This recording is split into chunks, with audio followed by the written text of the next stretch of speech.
Greetings builders, Daniel here and welcome to another Torchlight Infinite video. Today I'm gonna show you how was my experience while completing the game's campaign with the new Hero Rosa and how amazingly rewarding this new season is. But before I start, if you don't have this great game yet, please download it using the link in the description of this video. This way you'll be supporting the channel. And use this exclusive gift code for a head start bonus. Thank you very much for your support, guys.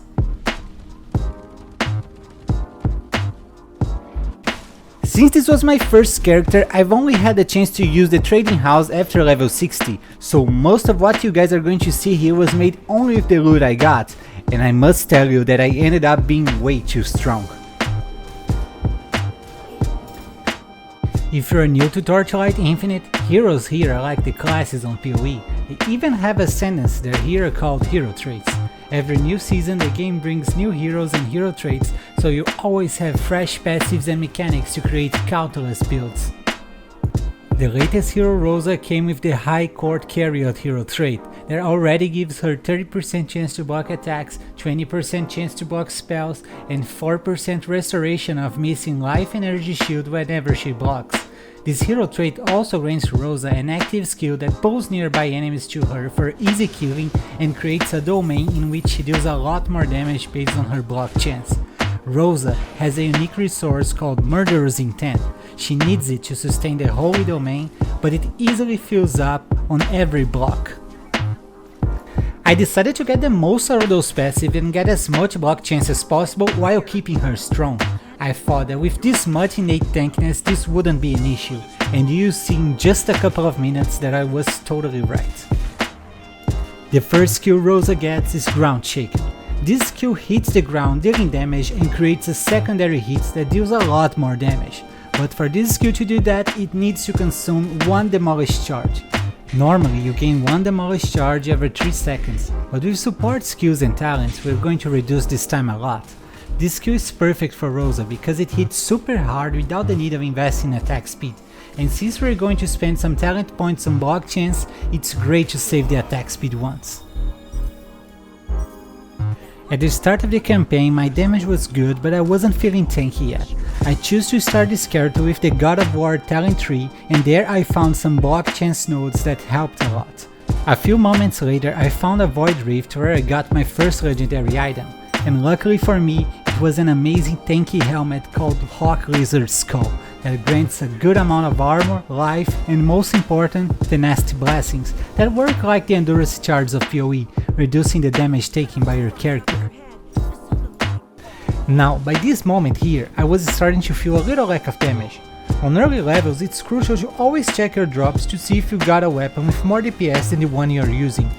I was trying to decide if it was worth it to replace my sword and shield for a two-handed weapon for the extra damage, but I didn't want to lose the extra block chance from my shield, so I kept it. Within a few minutes the boss from chapter 1 had a great surprise for me, the legendary sword Crosser that is a two-handed sword that increased my damage in over 100% and even had the same amount of block chance as my shield did.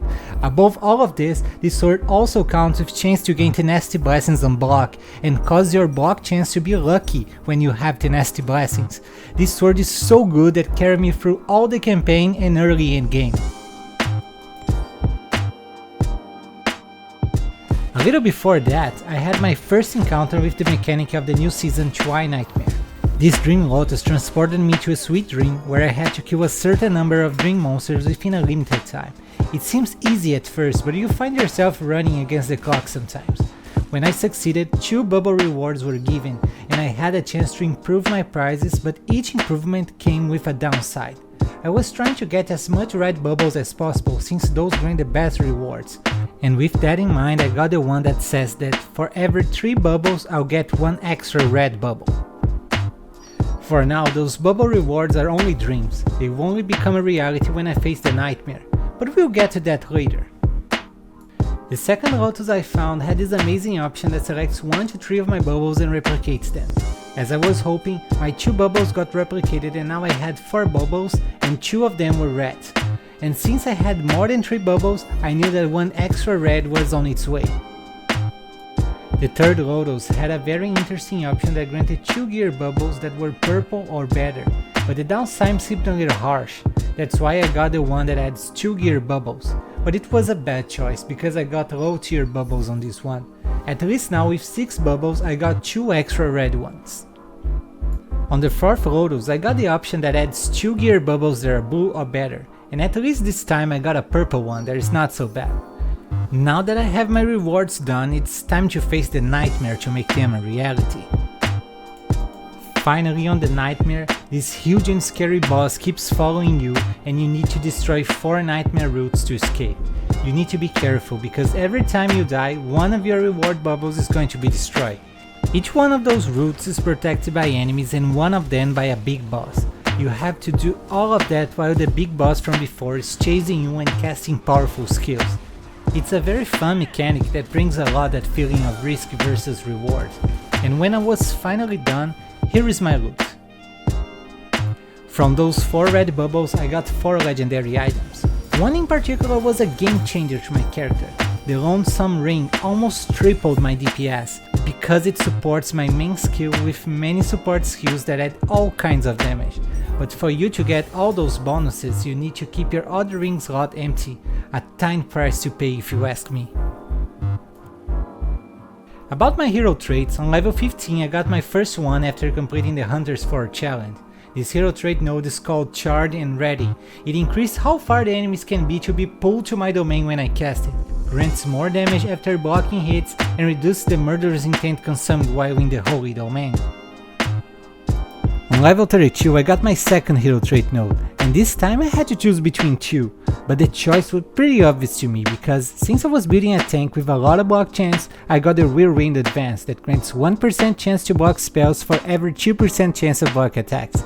This will save a lot of points on my talent tree. Because of this amazing hero trait node, before level 40 I was already rocking 100% chance to block attacks and spells and feeling pretty much immortal. On level 50 it was time for the third node of my hero trait. Decimate increased even more the radius of my active skills that pulls enemies, and by that time I was being able to pull really far enemies, which feels amazing when you're playing as a melee character. Just look how all those ranged mobs are pulled to me and killed with a single blow. It's super satisfying. Above all of that, this node also grants damage boost while in the Holy Domain, life regeneration, and murderous intent restoration. That was the last hero trait I got before the end of the campaign, but those 3 were more than enough to make me feel super tanky, strong, and pull almost the whole screen of enemies close and personal to be killed by my ground shaker. About the talents, as mentioned before, I started with God of War that grants a great amount of damage, critical strike, and block chance to attacks and spells. I decided critical strike would be awesome for this build because the secondary damage from Ground Shaker already has a lot of multipliers. Combining that with a reliable critical strike chance would create hits capable of killing bosses in 1 blow or 2. Here, with only 20 talent points, I was able to grab 81% increased damage, 20% chance to block attacks and spells, and 120% increased critical strike chance. But that's not all. On the key nodes, first I got Cohesion, that grants 100% more critical strike chance for the next main skill I use every 1 second. This is perfect for Ground Shaker. And for the next one, I took Endless Fervor, that grants the Fervor buff with 30% increased effect. This means 2.6% increased critical chance for a stack that is normally 100 most of the time. This means 206% increased crit chance. And as you can see, with only 20 points we got a very reliable critical chance, but it's going to be even better with time. For the next talent tree I went with Ronin. Here I spent 36 talent points on some spectacular nodes for this build.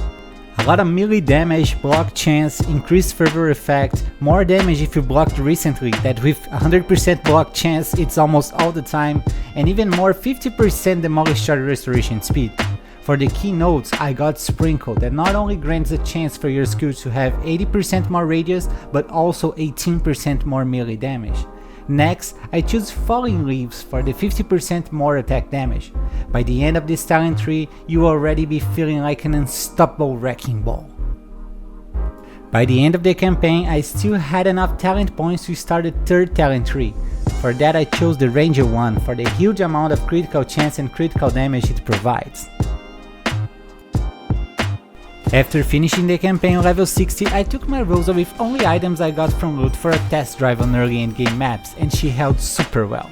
Offensively and defensively she did great, as you guys can see on the gameplay. Those items got me all the way until level 75, where I started having the need to upgrade my gear to keep up with the increasing difficulty of the endgame. Good thing that by this time I have already farmed some flame elementiums that work like the Chaos Orb on PoE. It's the main currency of the game. Take a look at those loot explosions for the Twinightmare mechanic. This is a super rewarding season.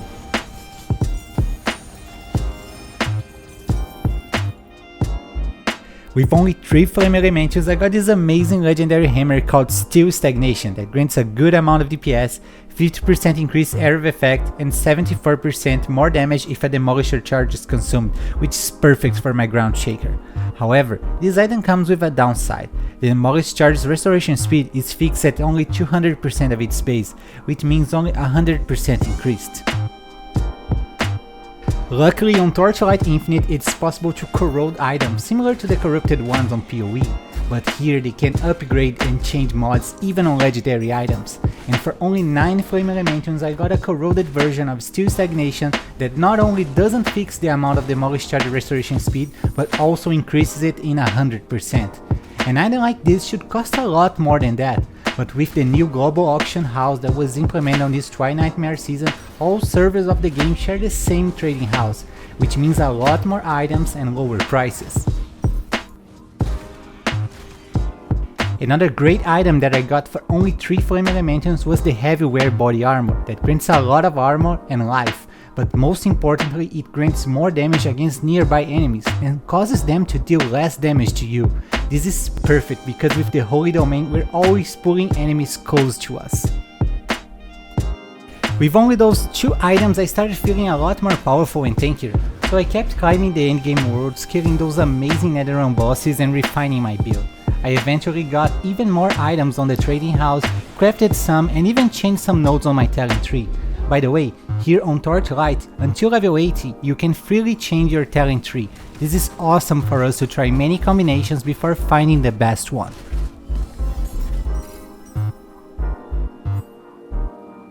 Now I'll share with you a nice trick to refine your build as much as you like. Here on Torchlight we have access to the hero ranking screen, which you can check the top players from each hero and you can even select the skills you are using. Here I found the top Rosa of the server and decided to take a look on her skills to see if I was missing out on something. It happened that she was using her auras in a very ingenious and efficient way. Implementing this on my character grant me almost 60% more effective DPS. But it's not only the skill set that you can check here, you can see in details the full build of all top players. It's super simple and helpful.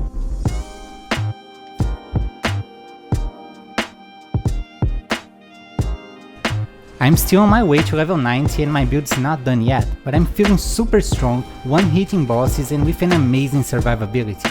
Rosa is a remarkable hero with an original playstyle and it's been a delight to build this character into the deepest endgame. How about you guys? Do you wanna see my endgame build for Rosa? Please don't forget to tell me in the comments and download the game using the video in the description. This way you'll be hugely supporting the channel. And remember to use this exclusive gift code for a head start bonus. Thank you for everything guys, I wish you all an amazing day and don't forget to keep building!